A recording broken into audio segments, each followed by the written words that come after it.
Faites rayonner la foi sur le continent numérique. Ensemble, recueillons plus de 200 000 $ en 2012.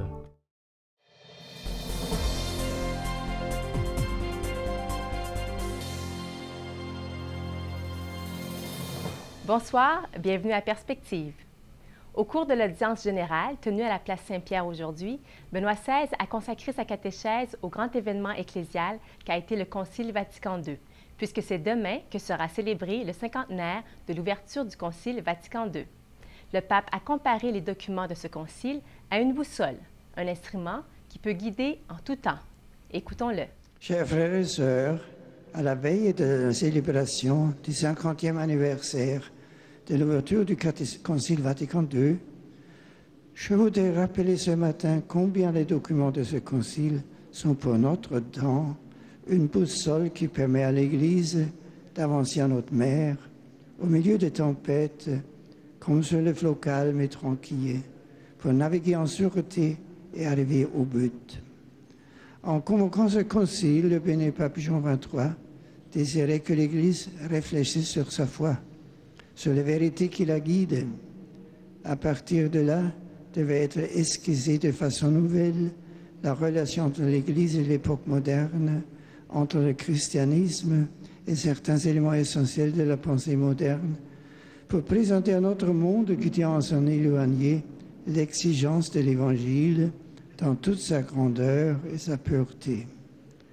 Dans un monde encore marqué par un oubli de Dieu et une surdité à son égard, le Concile nous rappelle que dans son essence, le christianisme consiste dans la foi en Dieu, qui est amour trinitaire, et dans la rencontre personnelle et communautaire avec le Christ, qui oriente, guide notre vie.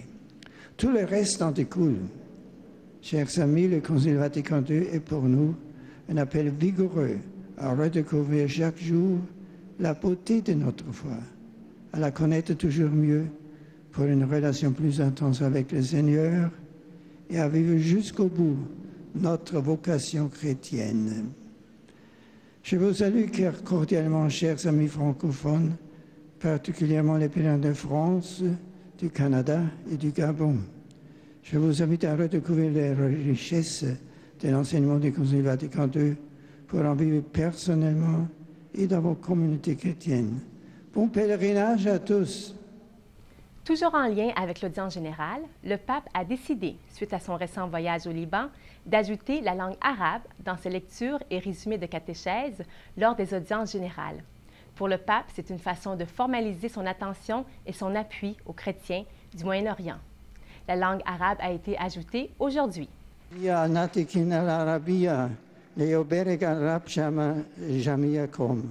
Au Québec, le deuxième colloque des Églises vertes aura lieu mardi prochain, 16 octobre, à Drummondville, à l'église Saint-Nicéphore.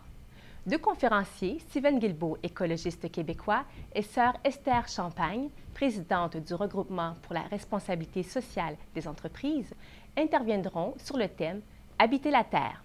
Pour tout renseignement, consultez le site www.égliseverte.ca. Le magazine La vie est belle présente ce mois-ci un dossier intitulé « Corps, sexe et mensonges ». Ce qui vous surprendra le plus dans ce dossier, nous dit Sophie Bouchard dans son édito, intitulé « N'ayez pas peur », ce n'est peut-être pas les positions morales de l'Église, mais plutôt ses interpellations, souvent mal comprises et qui sont en fait des appels de Dieu lui-même. C'est Dieu qui a voulu pour l'homme et la femme qu'ils forment une seule chair. Cette édition du mois d'octobre comporte donc plusieurs articles sur ce thème, certains avec humour et d'autres sans tabou.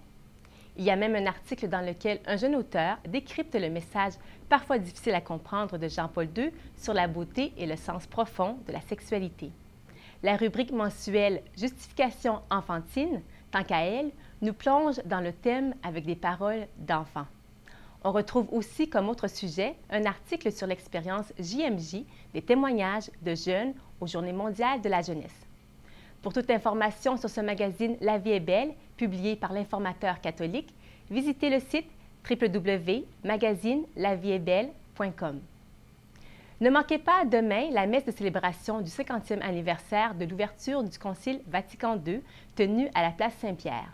Elle sera diffusée sur les ondes de Célé Lumière en français à 17 h, heure de l'Est. Demain également, le premier épisode de la nouvelle série Church Alive, réalisée par l'équipe anglophone de Ciel et Lumière, sera diffusé à 20h30, heure de l'Est. Ce premier épisode a d'ailleurs été visionné hier soir par le pape Benoît XVI, qui a bien aimé. Il a même invité Sébastien et Sheridan, nos 2 journalistes anglophones à Rome présentement, à recevoir la communion de ses mains à la messe demain. Merci d'avoir été avec nous. Sur ce, je vous souhaite une excellente soirée. À bientôt.